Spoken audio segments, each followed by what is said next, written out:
Okay, we're going to call the board meeting to order.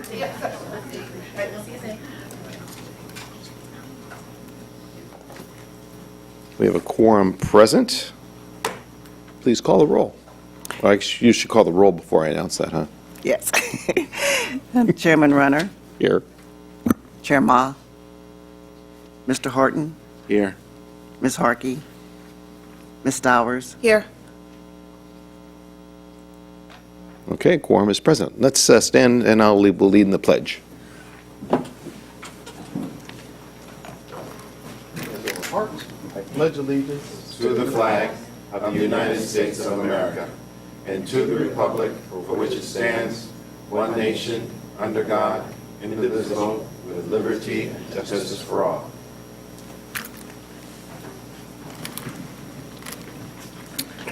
Okay, Ms. Richmond, what's our first item? Good morning, members. Our first item on this morning's agenda is the administrative session. Item J is the consent agenda. We have J1, approval of board meeting minutes for May 30th, 2018, and J2, report on time extensions for Amador, Del Norte, Humboldt, Inyo, Lake, Mendocino, Monterey, Nevada, Placer, and San Benito counties to complete and submit 2018-19 local assessment roll pursuant to Revenue and Taxation Code Section 155, and these two items can be adopted in one vote. Okay. Any questions from the members? Is it possible to have a staff report on those two items? I mean, only because I sort of left my notes and I'm trying to. Don't tell me. To the J2. So you want a staff report on the minutes Well, from May 30th? We're waiting for Ms. Ma, who will be here any moment. And I think this is the only item we're voting on. Is that correct? Pardon It's me? the only vote item we have? no. Yes, it is. Okay, I'm going to hold this over, Oh, there you go. and we'll come back when Member Ma is here. Thank you, Mr. Does Kennedy. that sound like a plan? That way, it's, because it is the only item of vote that we have. Correct. Let's go ahead and have a executive director's report, I believe is the next item. Yes, it is. Good morning, Chairman Runner, Board Member Horton, Deputy Controller Stowers. I'm Dean Kinney, Executive Director with the Board of Equalization. This month's report provides updates on the following topics. 1, outcome of the legislative budget hearings for fiscal year 2018-19, office relocation discussions with DGS, and strategic plan, goals, and priorities. As you know, SB 840, the Budget Act of 2018, passed and was enrolled on June 14th. It's currently with the governor. The BOE budget for fiscal year 2018-19 is $28,766,000. The 2018-19 budget includes 4 provisions. Provision 1 states that state funds appropriated to BOE for revenue-generating activities shall be used in a manner consistent with Board's authorized budget. This provision includes additional instructions for reporting to the Department of Finance, any redirection of funds or personnel resources, and instructions on expeditiously filling budgeted positions. Provision 2 states that the funds appropriated for the State Board of Equalization are for the support and operation of the State Board of Equalization. Provision 3 provides that all acquisitions or procurements made by or on behalf of board members or board member staff, including the renting or leasing of office space, shall be processed by the Executive Director through the Department of General Services. The Department of General Services shall have the final decision-making authority for all these acquisitions and procurements. And Provision 4 provides each board member shall retain their existing personnel staff until December 31st, 2018. On January 1st, 2019, each board member shall be limited to 2 exempt and 4 civil service staff. Any civil service above the 4 shall be redirected from each board member to support the activities of the Board of Equalization. Office relocation discussions with DGS. Members, in a series of discussions with DGS regarding the BOE office space and headquarters consolidation, we proposed that the Sacramento office where board members were to be located, per AB 102, be the 23rd and 24th floors of 450 N Street. As you know, the 23rd floor was designed to accommodate board members to provide convenient access to the first floor boardroom, convenience for meeting with tax professionals in the legislature. Additionally, this proposal included moving board proceedings staff from 621 Capitol Mall to vacant space on the 23rd floor. It further included moving our legal department to the office on the 24th floor that was originally designed to accommodate the chief counsel and the attorneys, including adequate space for storage of confidential files and material. DGS declined a proposal and instead stated the BOE headquarters would be located at 160 Promenade and are preparing their plans to show how the facility could be reconfigured. Where's that? The Natomas. Huh? Oh, It's Natomas. where the property tax department is Okay, right now. okay, And the gotcha. call center. Yep. Oh, what's going to Okay. be there? Pardon? What's going to be there? That's what the DGS has proposed that the board members be located in 2019. And they're preparing plans to show how the facilities could be reconfigured. We have, on more than one occasion, expressed our concerns with certain aspects of this plan, are continuing our discussion with DGS. We will keep you apprised. Strategic management plan, goals and priorities. As we approach the one-year anniversary of AB 102, we have spent this past year assessing the challenges and issues facing the agency. As we look forward to the second year of BOE 2.0, we're in the process of developing our strategic management plan. Some of the goals and priorities include, but are not limited to, addressing the salary and classification adjustments needed to make BOE staff recruitment more competitive with local government and other state agencies, focusing our workforce development succession planning efforts to ensure the continuity of our staffing levels and property tax expertise, beginning revisions to the assessor's handbook to ensure up-to-date and complete guidance for assessor's offices, including working with assessors and industry to determine what additional guidance may be necessary to supplement the assessor's handbook, and reviewing our property tax systems for modernization opportunities. Of course, there are a number of interim projects and activities in place that address our operational needs. For example, completing our new board members binder to welcome the new members to the BOA and to provide them with an operational manual that gives useful guidance during their time with the BOE, updating the Board of Equalization Administrative Manual, or BEAM, and revising our internet and intranet websites to provide a new look and feel and also provide useful and easy access to BOE program information. That concludes my report. Mr. Chair? Yes.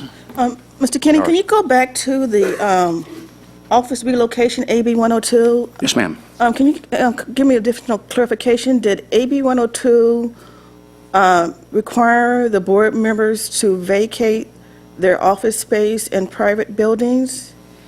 And did it require for them to, as their leases expire in the private buildings, to move into a state-owned facility? And also, what's the cost estimate to move the board members over to this Natomas location? I think AB 102 provides that the board members shall have one district office and one Sacramento location. And then AB 97, the budget bill last year, had more specific language and talked about the executive director shall terminate leases as expeditiously as possible to consolidate the board members to one location. So AB 102 it just says the board members shall have one Sacramento office. Okay. In a And then- state-owned, is it a specific state-owned building?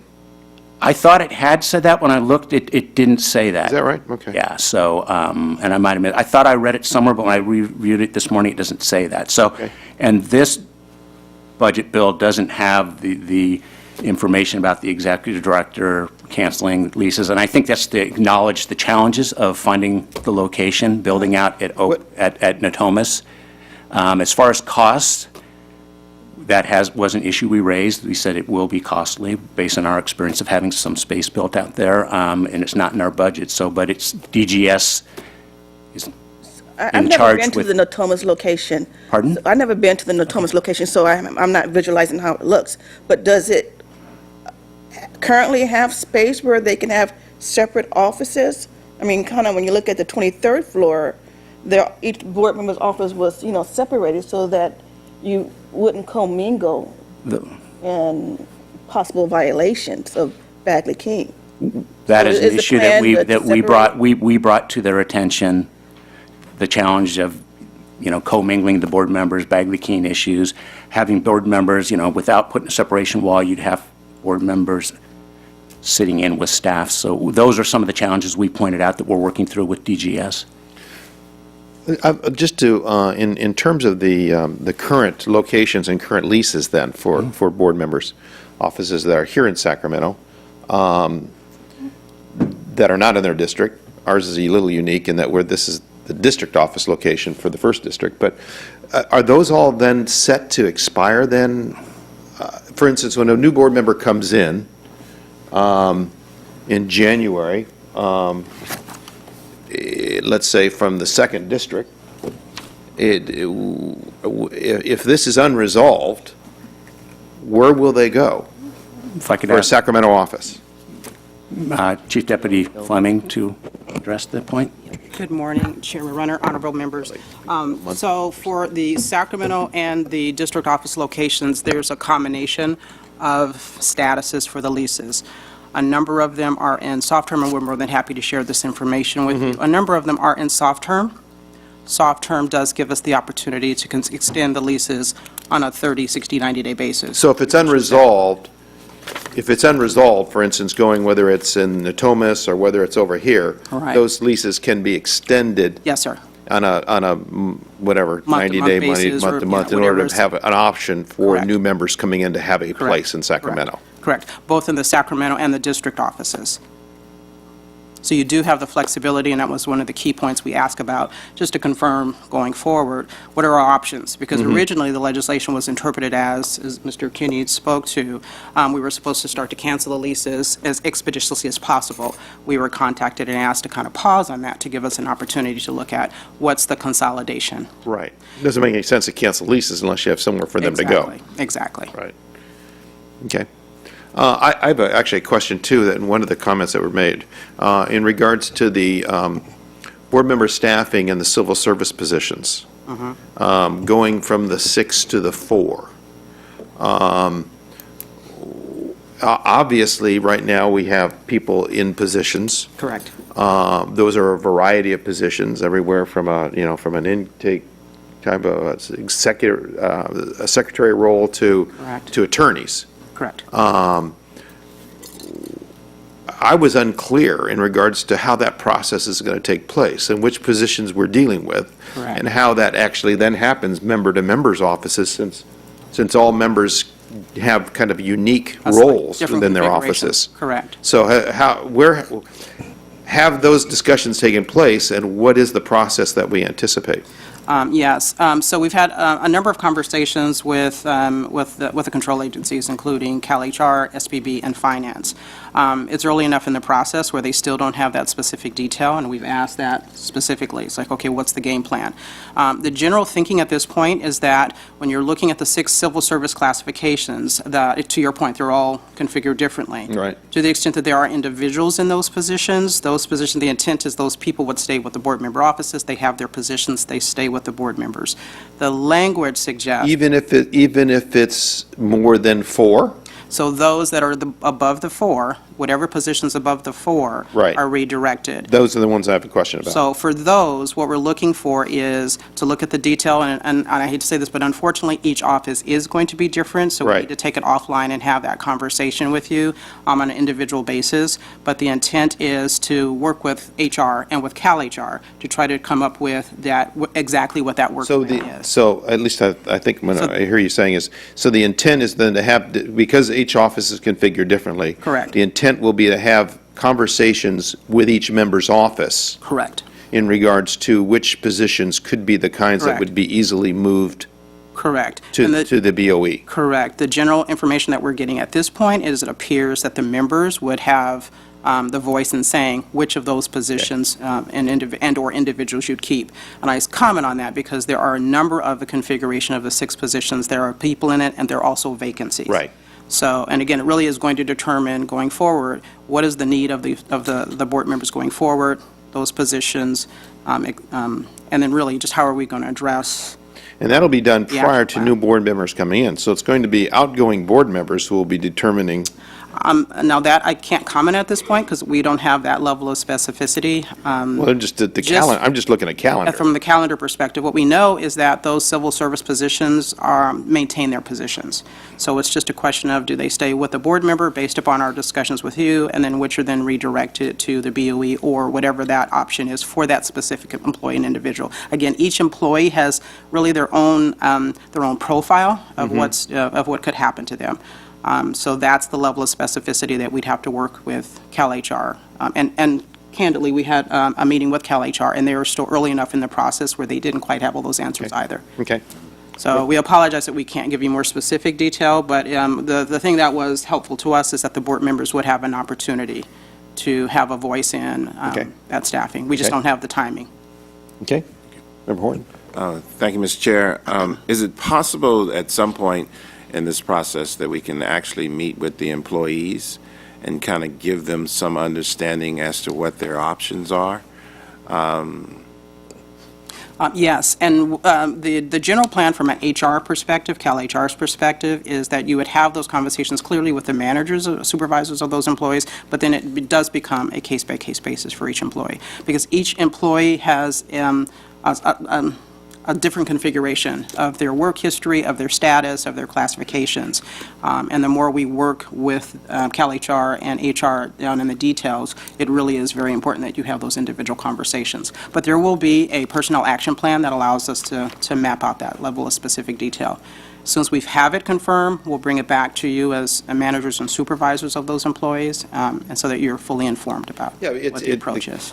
Clear, it needs to be, discussions are needing to take place, because clearly we have people, staff who are sitting in our offices realizing that we're going from 6 to 4. Right.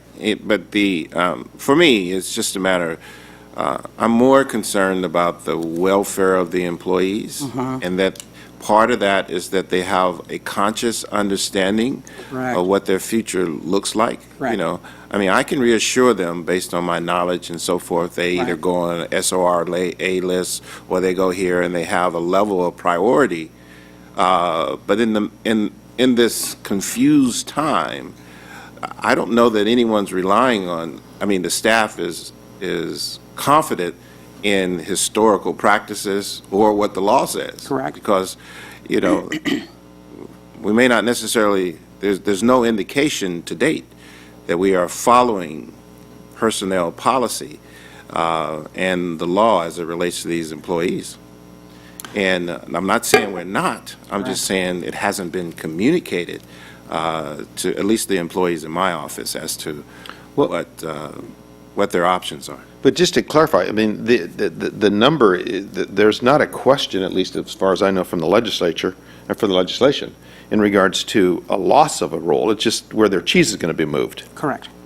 right? So I mean, it's you're- just whether and who they're going to, you know, Well, the challenge is, again, you know, there's a void of information here. So the challenge is that if it's a timing more than anything else. Let's say, in fact, it is the agencies and everyone's intent to protect these employees. But let's say that you haven't been allocated the position, and so you're shifting positions that may not have been allocated, and now you have to go through a process in order to assure that those positions are part of your budget. they took care of it. And if that's already addressed, if someone's already sort of anticipated that this position that is currently in the board member's office will more likely, because of the numbers, may more likely be matriculated into the Board of Equalization or into another agency. If they have those return rights to CDTFA, I haven't heard the answer to that, or return rights to OTA, or return rights to the BOE, or do they get on a priority list so they can move back into the BOE agency as a result of their position now becoming a surplus position? All of those are budget-related questions, and was the reason that we requested a copy of the budget proposal, which we've yet to receive, by the way, so that we could at least make the timing decisions, or at least assure the staff that from a timing perspective, January 1st, the position will be in place. Here's what happens. Correct. So, and thank you for those comments. Duly noted on the BCP, again, and we'll make sure that you get copies of that. We'll get that out to you this week to all of the members. But as it relates to the employees that are going to be shifting from board member offices to the other office, there is a standard, and the state has been following a standard practice, HR practice in terms of that. So the employees, civil service employees are entitled to be noticed. So it's a multiple throng project. And that one, the employee is going to be notified again and evaluated based upon what their specific configurations are. So- There are definitely Cal HR rules, so that's the other aspect of it, but there's also the issue Apologies for interrupting, but I don't want to lose the thought. They will be notified when? So our intent at this point, again, the budget just passed just on the 14th, so this week and next week, we will be working with Cal HR and with SBB to try to get down to that level of specifics. The intent is, and I'm speaking to it from a general practice at this point, the employees need to be noticed specifically, including labor relations. So there is a process that Cal HR has in effect. So this is really, I know it's terribly impactful to us, but from a state of California perspective, it's not the first time that employees have been moved around. So they do have a practice. We don't always necessarily, agree with the approach, but there are some standard practices. We did it with OTA also when we were doing the transition. So a number of the processes we use there will be similarly followed. We will be working over the next couple of weeks with HR, with Cal HR, to go through the process of noticing those employees, coming up with their specific identification of what is the specific work plan for those employees, and then giving them and the unions ample notice, because the unions also have to be noticed in this process and do have a voice in it. So we'll go through the process. The intent is, Now, are we still talking about the 4 or the 6 to 4? so the issue with going from 6 to 4 is in the budget. So what we Right. need to do is identify very specifically for those 6, you get the 4, we'll work with you, so that's step 1. Right. We'll work with you to identify which of the 4 are the employees that should stay with your office. As relates to the additional 2 civil service positions, those are the ones, once we identify exactly who they are, to the extent that there are actually people in those Right, 'cause positions there and could not be the vacancies. positions, because there are a number of them that are actually vacant. Right. So we can get a specific sense of how many people are we talking about. For those individuals, we will have a specific conversation with them, including noticing, going through the normal channels and processes from a Cal HR. But the legislation was clear in regards to that it wasn't where they would go. They were going to the BOE. That level of specificity we don't have. We're making that assumption, but I'm cautious there because I don't. It was not specific in the bill? Well, it said, correct. It says anything above the 4 would be Right. redirected to the BOE. Right. There is a question that we have, and I'm being careful here. There's a question because we've got to make some determinations about those offices where we don't physically have offices. So in Southern California, we don't have, so we've got to make that determination. So I'm being very cautious because I don't want anyone to be alarmed or to provide any misinformation. But we do have some questions about, okay, so what happens for those employees that are civil service that are in a Southern California office and we don't have a presence there? And the other concern is some of the civil service employees, their capacity or their position is not compatible to positions within the BOE. And so at some point, someone needs to respond to their inquiry about their return rights to CDTFA or to... They may choose to go some OTA. other place, I see.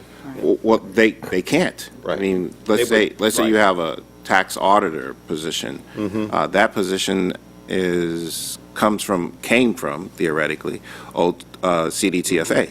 And there is no position within BOE for that particular individual. And so, do they become surplus, which means that gives them a certain level of priority?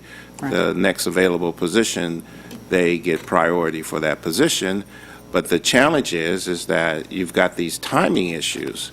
If we do it now, we've got a couple of months to try to solve these problems for our employees. If we do it January 1st, then you've got this position sort of hanging out here, and where does it go legislatively is gone. So, and it can't go back into the agency theoretically because there is no budgeted position for that category of a position. And so those become a challenge, and even though they've went from 6 to 4, the employees still should just have some general knowledge. I'm not necessarily questioning the process, and I can't because I don't know what it is. I mean, I do know historically what the process is. Right. And for me, it's just a matter of providing a level of security to these employees as far as knowing at the end of the day. Now, of course, we all know when the shoe drops, the employees are going to be fully protected, or we Correct. run into a potential lawsuit or challenge from those employees for a number of different reasons, which I won't necessarily go into. So not only is it a matter of protecting the employees, it's also precautionary matter of making sure that we don't have an unnecessary eruption that causes public concern, or Absolutely. we end up with some filings of complaints for all kinds of different reasons. Yeah, and just to restate again, regardless of the configuration of the four of the two, if you are a civil service employee and you're having this sort of an organizational shift, those employees are protected. They've got permanent civil service status and all of the rights that come with that.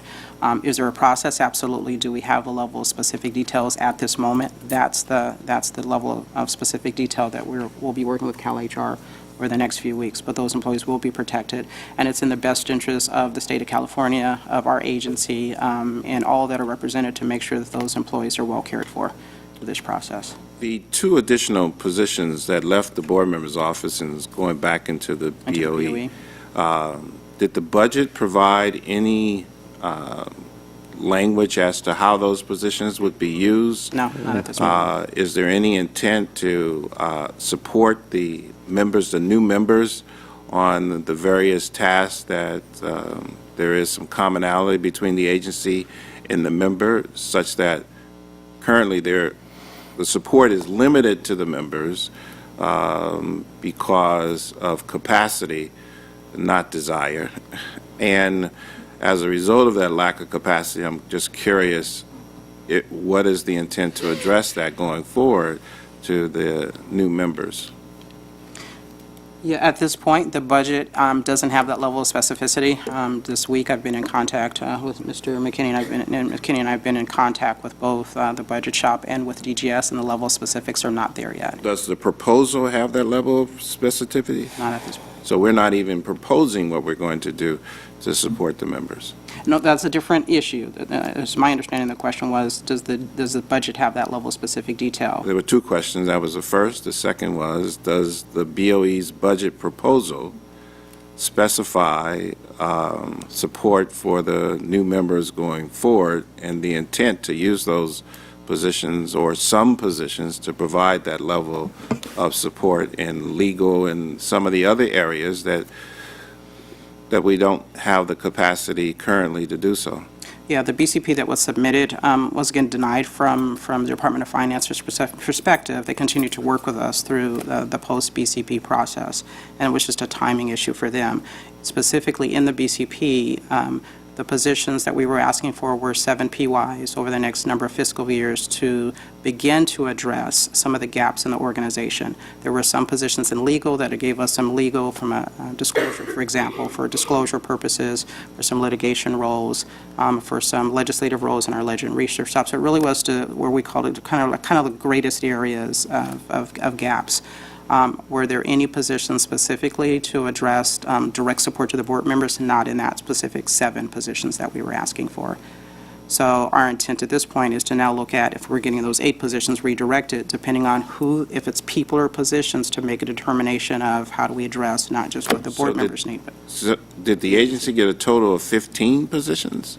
no. Or you didn't get BCP to 7, you just got 8? So Correct. you've got 7 to address the agency's needs, and maybe, possibly, theoretically, in adding a couple lawyers to the legal staff, that intent is, to some degree, that those additional lawyers could in turn support the office of the board members, So to some degree. But there still may be a need for additional positions, which at that point you would have to submit an additional BCP in order to accomplish that objective. Correct. Okay. So there are significant gaps. The BCP that we submitted for the 18-19 fiscal year was for 7 positions. That was denied. So we're redirecting, working with Department of Finance, redirecting to leverage the 8 positions that would become available, 2 from each of the member offices. Going forward, we'll then, for the next fiscal year at this point, which would be 1920, fiscal year 1920, because on July 1, we'd be starting 18-19, we'll revisit what the BCP Okay. need to address. Salary parity with the BOE employees. Thank you, Mr. Kenny. You indicated that that's progressing well. Was that your view?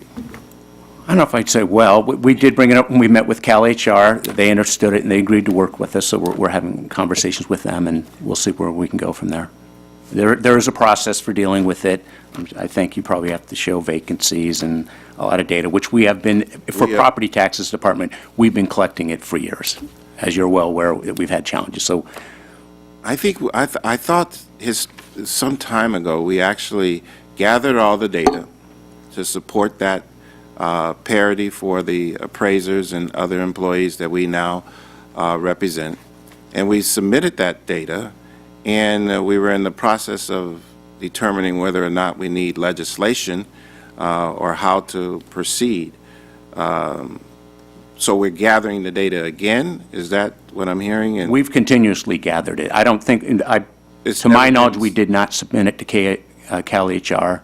We worked on some other issues to address salary and stuff, and we're working on it, but those stalled out, Okay. outside our control. So now we're working with Cal HR. I've got a memo from 5 years ago. I'm going to provide you with Okay. a copy of it and the response to that memo. It appeared 5 years ago that we were progressing well, and in fact, we were in the process of accumulating data for the auditors as well as the compliance staff so that they too could have a level of parity, and that it was going to be incorporated in the overall, what do you call that plan? The plan where you got a number of employees that are retiring, Succession planning? succession plan, that it was going to be incorporated in that, because part of the reason that we're going to have the agency, the state of California, in fact, will have just an inherent challenge in this area of being able to function, is that a number of our employees, I forget the number, but a huge number of our employees are going to retire, leaving a vacancy. And I haven't seen that succession plan, and other employees are going to be leaving and moving into private industry because the salaries just aren't there. And the gap between our employees' salaries and that of private and other government is just getting wider and wider and wider, and the cost of living is getting wider. A number of our employees are having to leave the state just to be able to take care of their kids. And so at some point, I think, maybe we should come up with legislation. We drafted it before. Michelle Pillsticker and her team drafted it before, and kind of expedite this process, maybe meet with labor and so forth.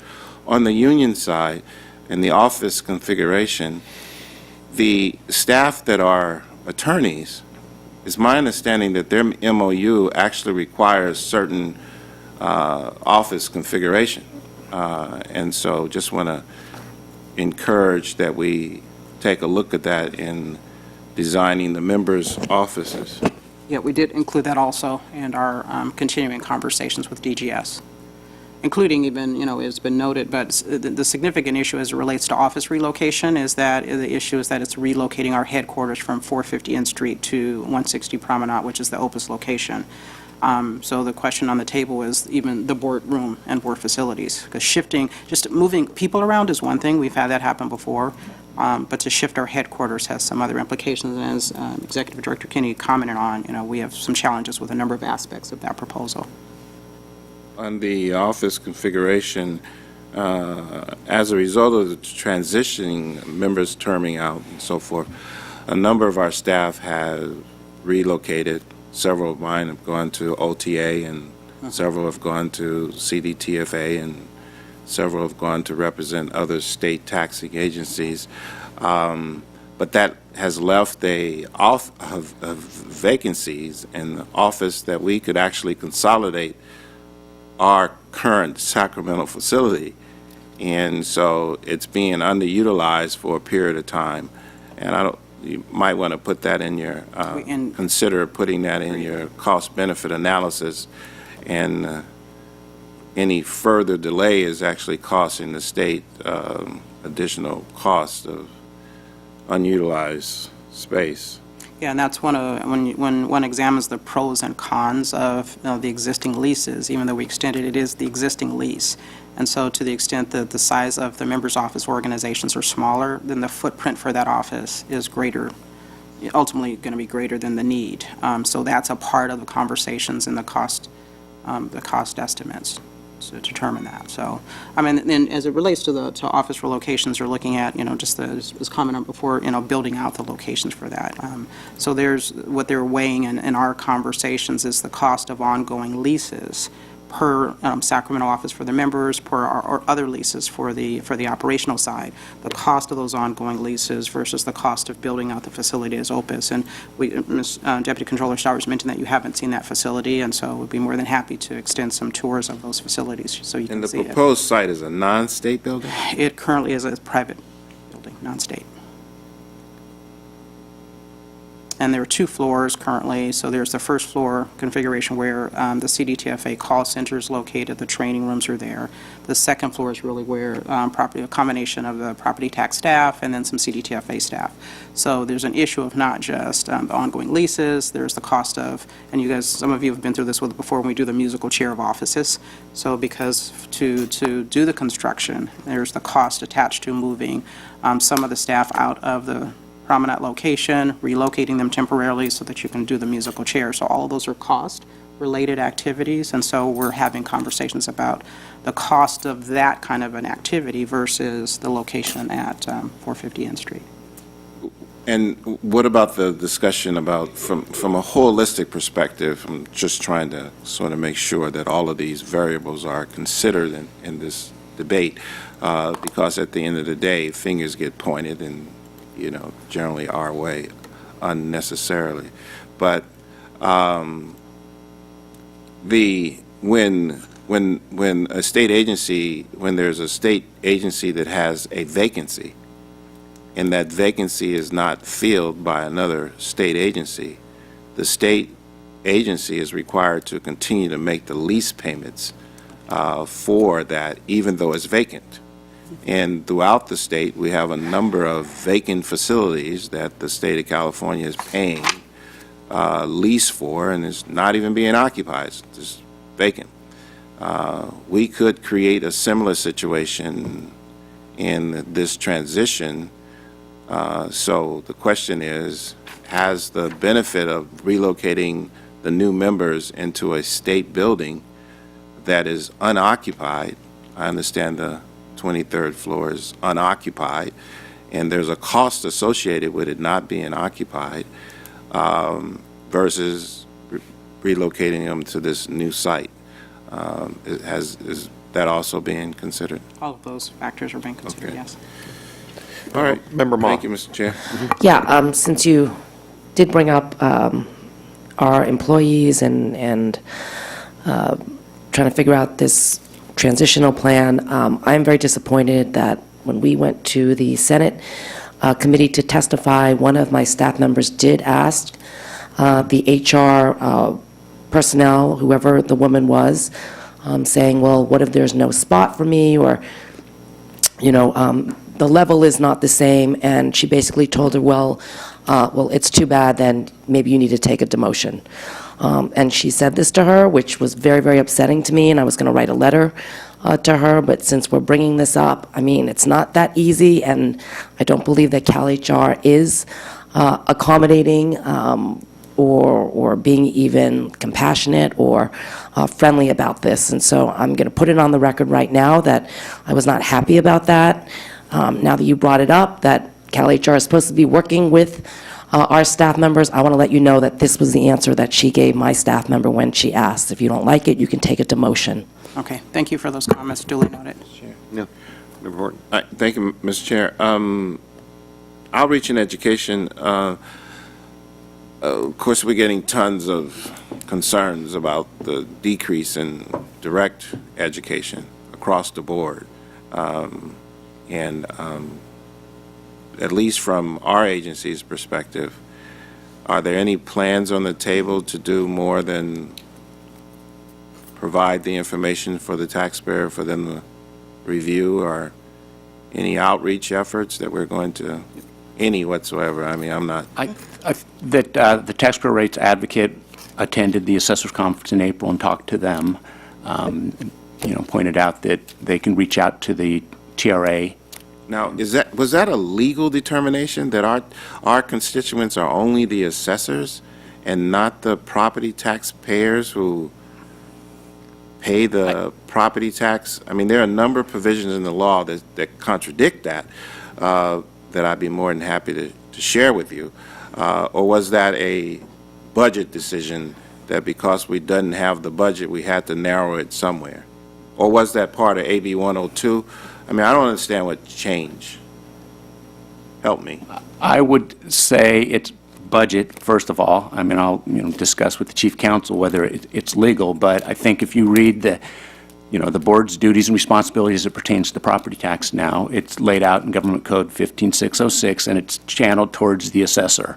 The assessors I recognize the board members, and we had this discussion at a prior board meeting that I believe, the chairman said perhaps we have different constituents, the program versus the board members. We've never been budgeted for outreach for taxpayers. We should probably seek a legal argument, a legal position on that.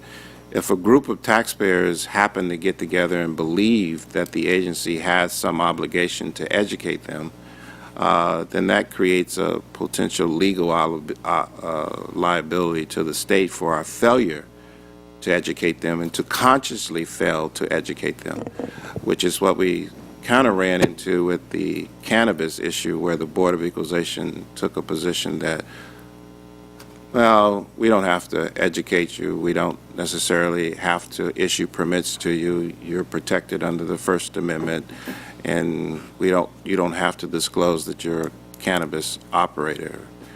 Anyway, If may, I think we have in the past. just a recommendation. Okay, no, I think we have in the past for like the legal entity ownership program where they're filing with us, so there's benefit to us if they're educated, cleaner filings and stuff. We do. Ms. Thompson, when she was over that program, has gone and spoke at events. So we do in that area, but then as it would pertain to their interaction with the assessor's office, we don't, we answer calls, we answer letters, but we don't go out and put on a seminar on parents-child, although we have spoken at some realtor events as budget allows, so. Well, at some point, I just think there's wisdom in making a legal determination. It would be helpful to me to be able to tell these constituents the Board of Equalizations has taken a position that is not our responsibility to assure that you are paying your property taxes and you are in compliance with the property tax laws, and that that you're being treated uniformly by all property tax assessors throughout the state of California. That's not our role, according to our chief counsel, and so. Okay. Understood. Okay, Member Ma. Yeah, Miss Brenda, I do have her name. Her name was Katie Hagan, Chief Deputy Director of CDTFA, who came from CalHR. She's the woman- ma'am, the chief deputy for CDTFA. Right. But that's the woman that said to my staff, if she doesn't like it, she can take a demotion. Okay, duly noted, thank you. Okay. Any other questions to the Executive Director? Okay. Thank you. Next on our agenda. Our next item is K3, the Property Tax Deputy Director's Report. K31, Report on Disaster Relief, and this is a PowerPoint presentation. Okay, and while that's getting prepared, let's go back to the item, which was the consent calendar, which was the approval of the minutes and the approval of the extensions. Is there a motion? Move adoption as introduced. Second. And there's a second, without objection? Okay, now we're back to, Thank you. Good morning, Chairman. good Matter morning. And members of the board. My name is David Young. I'm the chief of the County Assessed Properties Division in the Property Tax Department. And with me here is Ms. Glenna Schultz, and she is the subject matter expert on this issue of disaster relief. So what I have for you today is an overview of the disaster relief program and the board's role in that program. So what is disaster relief? Disaster relief is a program which allows the assessor to give a reduction in property taxes when property has been damaged by a disaster. The statute that enables that is Section 170 of the Revenue Taxation Code.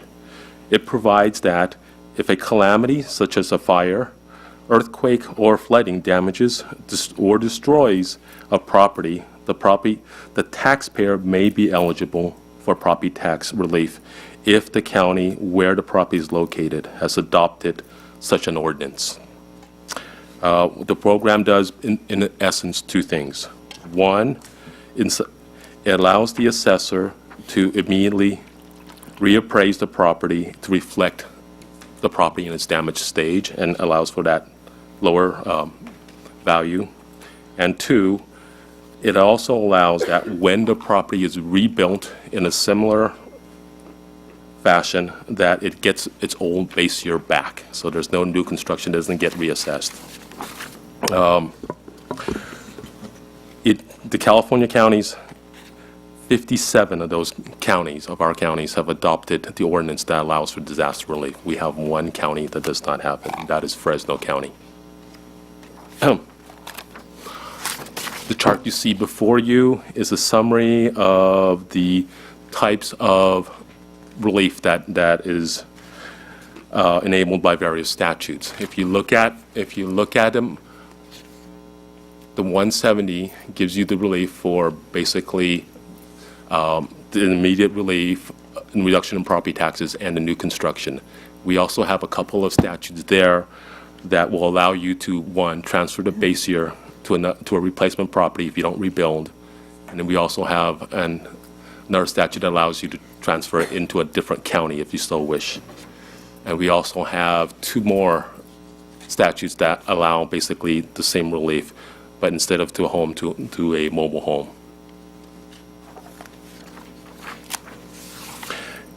Inter-county relief, I spoke of being able to transfer it to another county. Right now, there are 11 counties that has a ordinance that allows you to transfer a base year value from another county into that county. Those counties are Contra Costa, Los Angeles, Modoc, Orange, San Diego, San Francisco, Santa Clara, Solano, Sonoma, Sutter, and Ventura. All those you have the ability, if your property is damaged by a disaster, you can transfer your base year value into another property in those counties. But you have to file a form, right? Yes, You have to file a form, the process? There's like Yeah. How complicated is that process?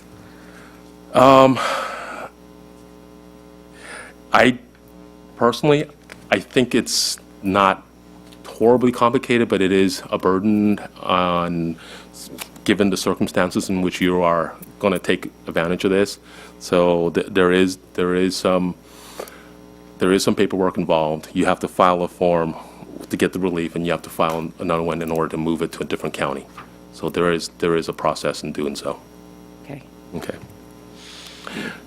The next slide, these are the elements that you are required in order to get that property tax relief. The value estimate loss has to be at least $10,000. So it has to be there is a threshold in which you have to meet the loss. You also have to file a claim with the county assessor. There is a provision in the statute that allows the assessors to actually give property tax relief, a Section 170 disaster relief, even without a form. But the ordinance that allows it has to specify the assessor can do it on his own actions. They can actually go out and do it.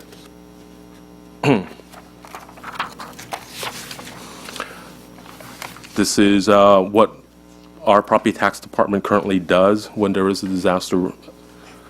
We actually put out a press release, and it goes to the media and to assessors. And we also update our own BOE website, and we try to keep very current on that.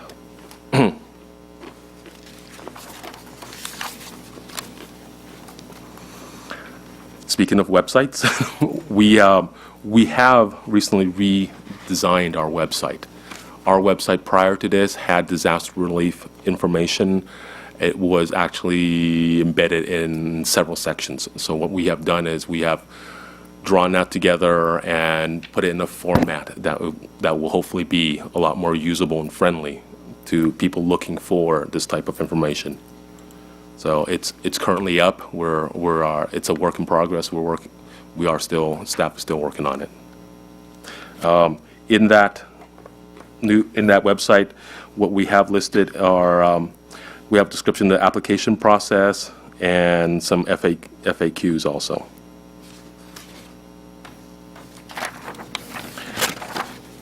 In order to Apologies. Is this website just for the assessor or it's for the taxpayers as well? It is a outward-facing website, so everybody has access to it, and we are actually trying really hard to make it so that you do not have to be an assessor or an assessment professional or anybody. Anybody can look at it and be able to get the relevant information they need. All right. So when you do like a press release because of the disaster, you send them to this website? So when the media picks up your press release, this site would be linked? Yes. So there can be a outreach to affected taxpayers? Yes, that is our goal. We do outreach to taxpayers. Pardon? We do outreach to taxpayers. Well, It's just limited. we do our best. I mean, otherwise, based on the rule, we could just send 58 counties a letter. All right. Okay. Disaster Relief Workshop, board staff has developed a property tax workshop. It's been presented to the Assessors Association last year at the Northern California Assessors Association Conference. The workshop also has been presented through their administrative CASA. What is CASA? It's the Administrative Services Association. Yeah. And we presented through a WebEx for them, and we also have given the same presentation to our own staff. Projects in progress. We are actually, TRA is in the process of developing an information sheet, and this is targeted to taxpayers. It's going to be one page. It should be relatively user-friendly, and it should give them pertinent information on disaster relief and how to apply for it. This is another effort to educate taxpayers? Yes, sir. Thank And staff is also creating a disaster relief guidelines for the assessors. We are going to pull together our various guidance and LTAs and annotated letters on the issue, and our goal is to give the assessors a one-shop product so they can educate themselves on disaster relief. Next steps, looking for improvements. We know that the CAA is meeting and looking at lessons learned from all their recent disaster relief claims and issues. We will be working with the CEA in discussing those lessons learned and to see how we can better serve the assessor and the community. We are adding links to our website. They are to connect to wildfirerecovery.org and the California Office of Emergency Services. So when they look there, we also will provide extra resources to people looking for information on disaster relief. And the third issue that we're looking at is disaster relief forms. The forms themselves are not board prescribed. Each county has their own. We're looking for efficiencies in perhaps doing a board prescribed form or board recommended form, something that will lead some uniformity to the application process. Ms. Schultz and I are here to answer any questions you may have on the issue. Thank you, Mr. Chair. I appreciate your presentation. My question is actually kind of leading into this as far as disaster relief, and from my understanding that when there is a disaster, taxpayers' property that's affected may be eligible to delay payment of their property tax bill. And I also understand that there's a bill pending, AB 3122, Yes. That was drafted in partnership with the State Controller's Office and Ms. Schultz from the Board of Equalization after it was brought to the attention that there was some misunderstanding on when the penalty will not apply. And actually, it was from Ms. Miles' office that brought it to our attention. So I would like for Ms. Schultz to talk about this bill. I understand that the assessors, the county assessors and the county collectors are in support of the bill. And although it's not officially on our agenda for board support, I would like for the board to consider, just supporting it in, Mr. Nanjo, supporting the bill in concept or whatever the legal way that the public knows that we support this bill. So Deputy Controller Stowers, because this matter is not agendized, we can't take an action to approve it, but if the board members collectively are generally supportive of it, what could happen is, without violating Bagley-Keene, our executive director can notify the proponents that, this was discussed at the board meeting, that generally the board members were in consensus, if that's the case, in support of it, and pass that information along. So it's not official support, but it's a showing that the board members are positive and in favor of, supportive of this legislation. Individual board members could then respond to. Absolutely. And outside of the board meeting, individual board members can do that. But if there's some value, if you think there's some value in an expression of consensus and support, your executive director can pass that along. So it's not an official action, but what it becomes is basically him just reporting that you're all favorably inclined on this bill. Okay. Thank you, I appreciate that. Ms. Schultz, can you explain the bill and the history? Last year, it was discovered with some of the fires that occurred late in the year that property owners whose properties were somewhat damaged filed for disaster relief. But it wasn't until after tax bills were due that the assessor went out and made their determination and determined that certain property owners did not qualify for disaster relief because they didn't meet the $10,000 threshold. So, but by that time, they were already late to paying their tax bills, so they got hit with penalties on top of that.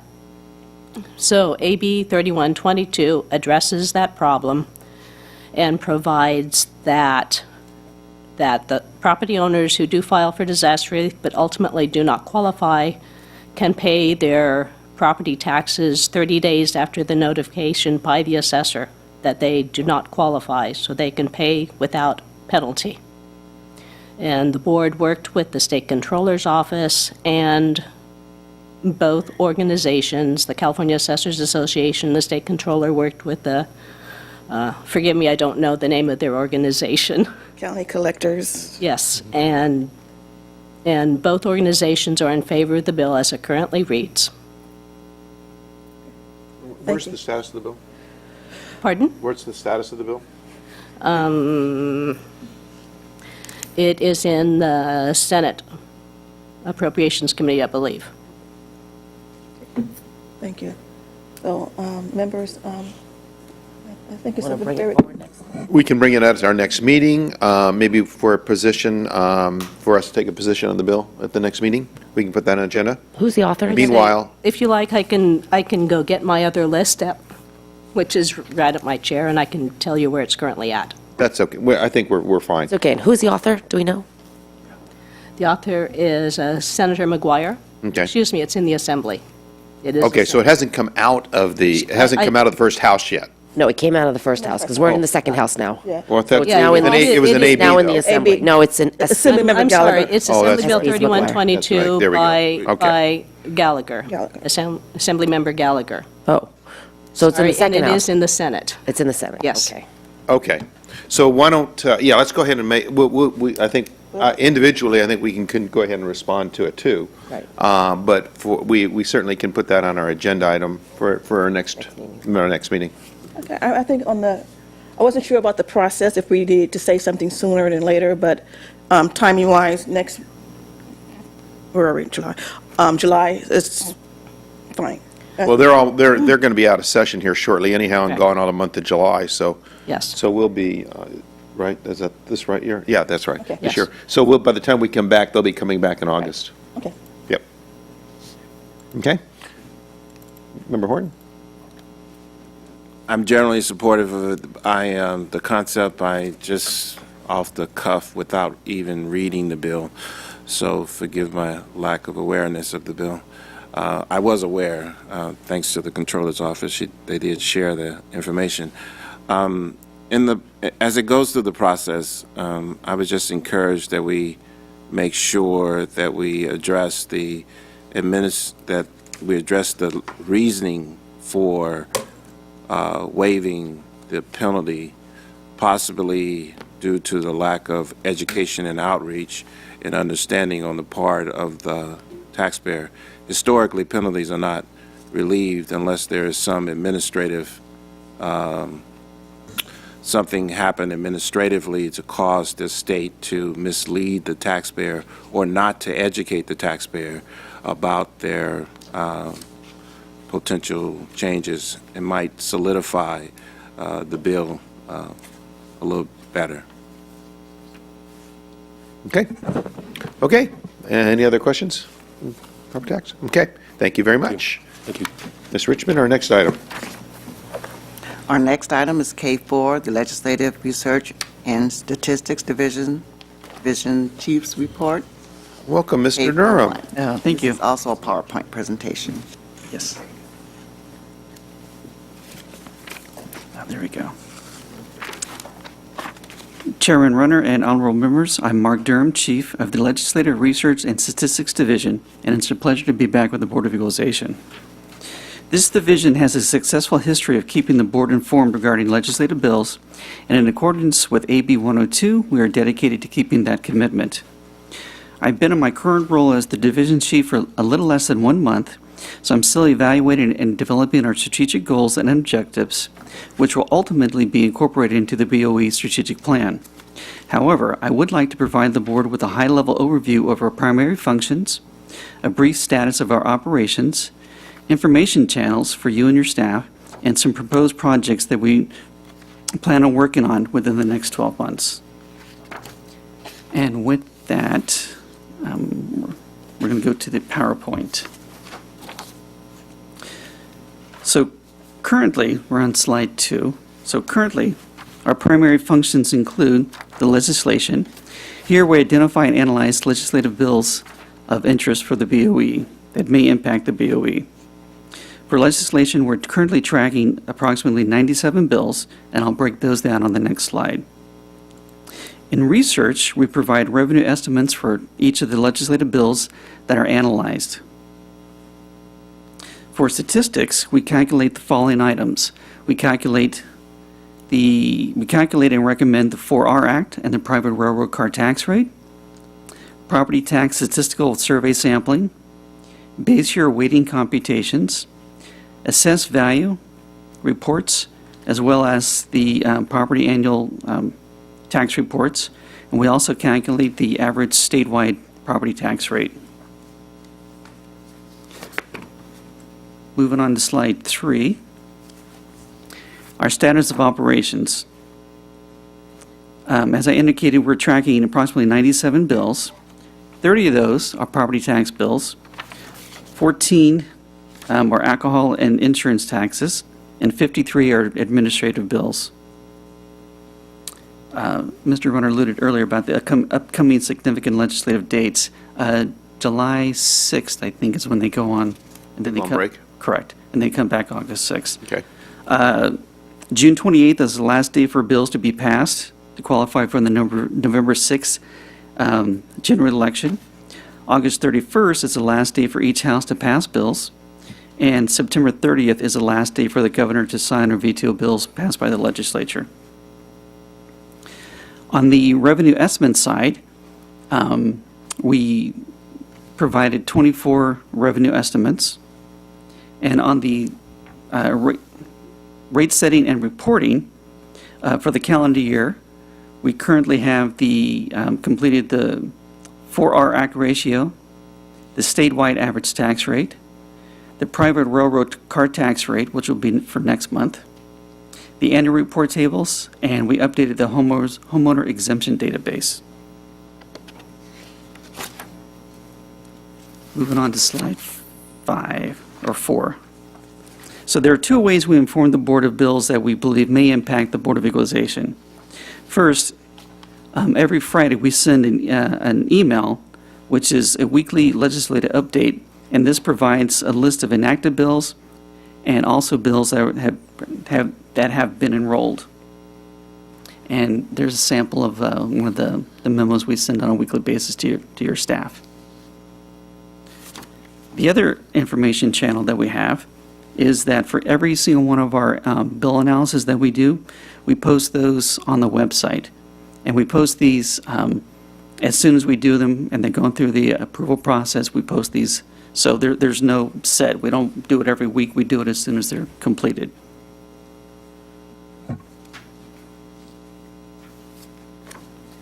And then finally, this kind of tells a look about what we're kind of trying to do in our division. Legislatively, what we're trying to do is we want to create a legislative overview training, and this is for new hires and for current staff.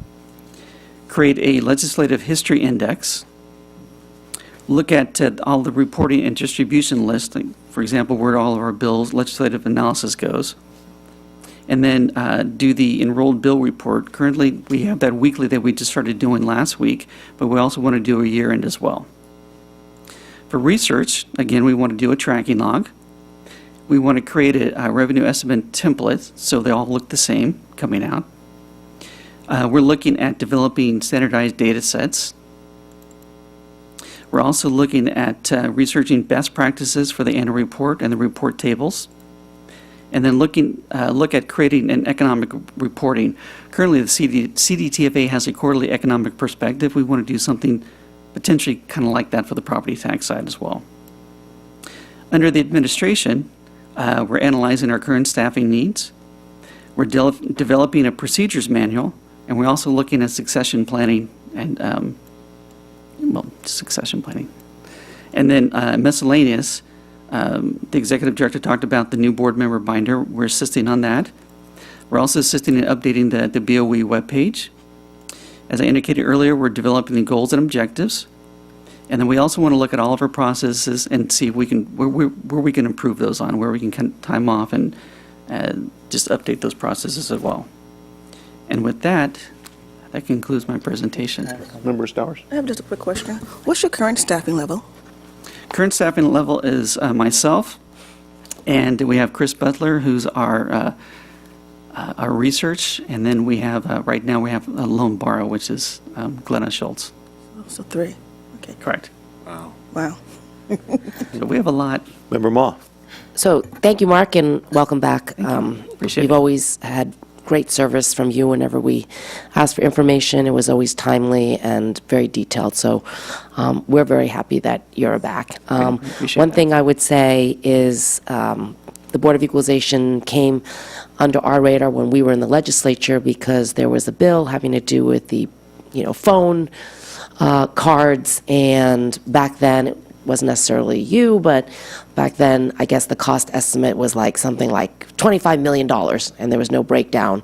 And it got stuck in committee, and that's when the Board of Equalization came to our radar because there was no detail. And I know when bills come over and members are going to ask for, a detailed cost analysis, as you know, it could be significant. The numbers are too high, it gets stuck in committee, the Appropriations Committee, and so I would just ask that when members' bills come, that you really take a good look at how much it's really going to cost versus, just throwing up a large number, which is what I found was happening back then. So I just want to thank you. I know you're very detailed-oriented, and I just know that that's when board members start focusing on the agencies is when those numbers come up without any detail. Okay, thank you, I appreciate that.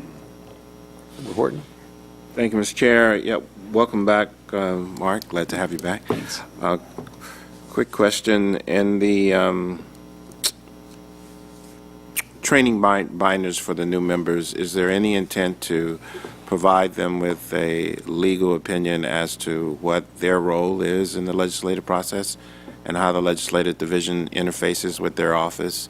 A particular example would be where board members assessor has expressed the desire to have a piece of legislation and developed, how would the members go about engaging the legislative division for assistance, or is that something that the member's office would have to do separate from the agency?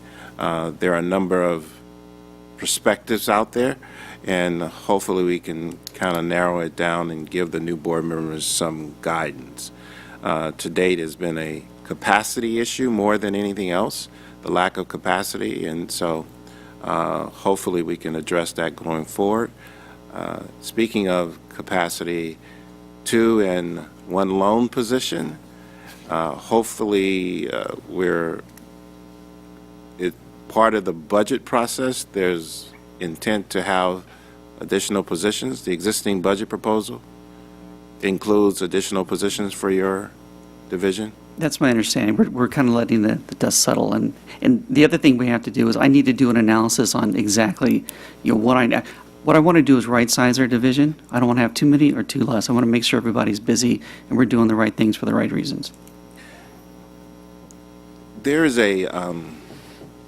I think it's a proposition that's in the signature gathering stage that deals with property tax, transfer of property tax base, sponsored by the realtors. I'm not asking you a question about that, because I know that's not the purpose of your presentation, but is there an intent to, at some point, have a discussion on that for the members, just to make sure that we are familiar with the proposal as it goes forth, or if it goes forth? I think it's... I'm Glenna Schultz with the Property Tax Department. Initiative 1809 has There you go. passed the signature gathering stage, and it will be on the November ballot. And staff is already working on that, and analyzing that initiative to see what we have to do to go forward with in case that passes. Is that a legal requirement, that we're legally, statutorily required to analyze and do some sort of public discussion of propositions that have a nexus with the agency? You guys can answer this later. I understand. To that my this was knowledge, not we the- have not previously done any analyses of initiatives, but being a senior specialist property appraiser in the County Assessed Properties Division, it falls to us to give advice to assessors, and we are already getting calls from taxpayers on this initiative, so it just falls within the board's jurisdiction for being within property taxes to be All right, well, proactive on this. Again, I apologize, because these are questions that may not, I'm proud of you, by the way, being able to respond on this. I'll look forward to a discussion at some point. Let me encourage a public discussion about this. This is going to be a significant issue, I think, out in the public's purview. I also have historically sort of thought that we had an obligation to do this, so I would like to, at some point, understand if there's a legal requirement that when a proposition is introduced, that the Board of Equalization has to discuss it publicly. I know in the legislative process, there are certain legal requirements that the legislature has to consider as it goes through the process. Once it's qualified for the signatures, the legislature has a number of days to either introduce legislation to address those issues, to publicly discuss it, or they can let those days lapse and the proposition goes on the ballot without the benefit of that engagement. But I just can't remember exactly what those requirements are. So, appreciate that. Mr. Durham, can you go ahead and put that on an agenda for in your report for next month? Sure. Specifically? That works, Mr. Chair. Okay. Okay, other questions? No? Okay, thank you very much. Thank you. Ms. Richmond, our next item. Our next item is item N, closed session, and I don't believe we have any closed session matters. I'm not aware of. Any closed session items? Chairman Renner, and board members, I'm not aware of any closed session matters that are necessary for this meeting. Okay, so that brings us to the Our conclusion meeting for today. of our meeting for today. We are adjourned.